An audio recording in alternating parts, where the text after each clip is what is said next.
Thanks for tuning in to the Portland Real Estate Journal. I'm your host, Nick Shivers, here at Keller Williams Realty, PDX Central. And we have a special guest, and he is the brains behind the property management. This is Doug Moe with 24/7 Properties. And today's topic is this. I get this call probably daily, if not once, twice, maybe 3 times. I think at one time it was like 10 times.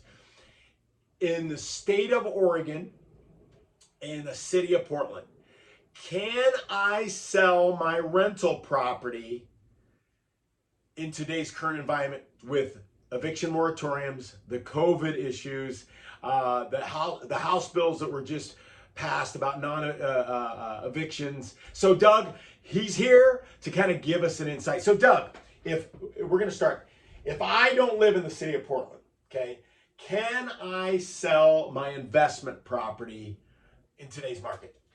Hey Nick, thanks for having me on. Yes, absolutely. You can definitely sell your house in this market, and there's a couple different ways to do it. Okay. And so first and foremost, we've got to figure out what kind of tenancy you have in place. Is this a month-to-month tenancy, or is someone on a lease? And along with that, is it their first year of tenancy, or if they live there longer than a year? Those are going to be your first two qualifiers to figure out what you can even do. Okay, so let's just say the scenarios. My clients have lived there more than a year. Now it's at a month to month, and I own like 5 rentals. So tell me what that looks like. So what that's going to look like is you can issue a 90-day notice of termination with a qualifying landlord reason. And because you own 5 or more rental units, you're going to owe some relocation expenses. So let me break that down a little bit.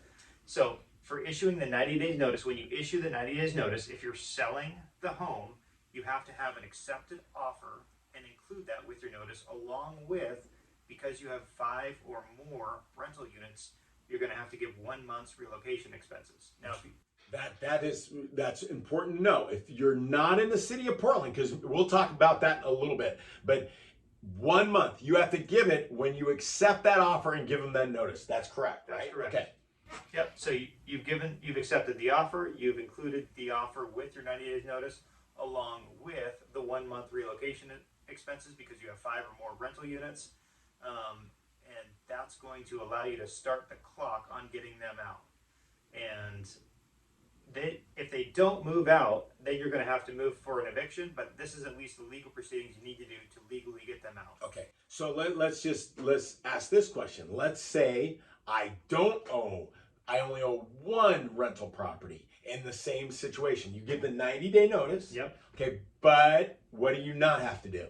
You don't have to pay the mandatory relocation expense because you're exempt from that. So that 1 month's rent you'd have to pay, you don't have to do that if you have 4 or fewer rental units. It's only triggered with 5 or more. Got it. And let's talk about the qualifiers, because if I own let's say I own 2 rental units, yep, and I want to sell it, but the person that's buying it is not going to move into it. Can I sell it?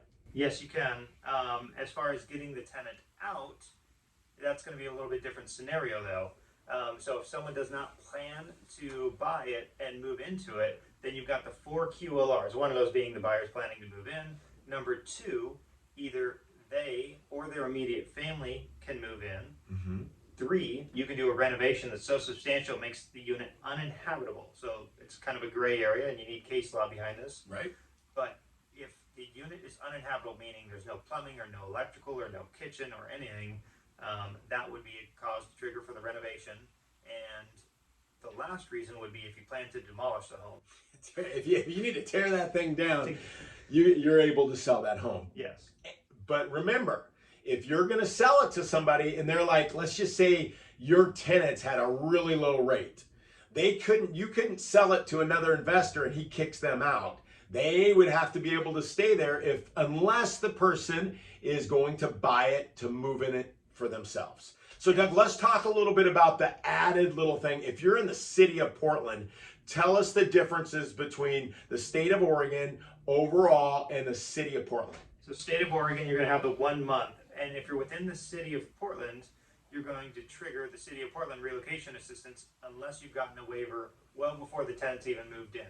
Most people haven't done that. They decide to sell, and so it's going to trigger relocation expenses.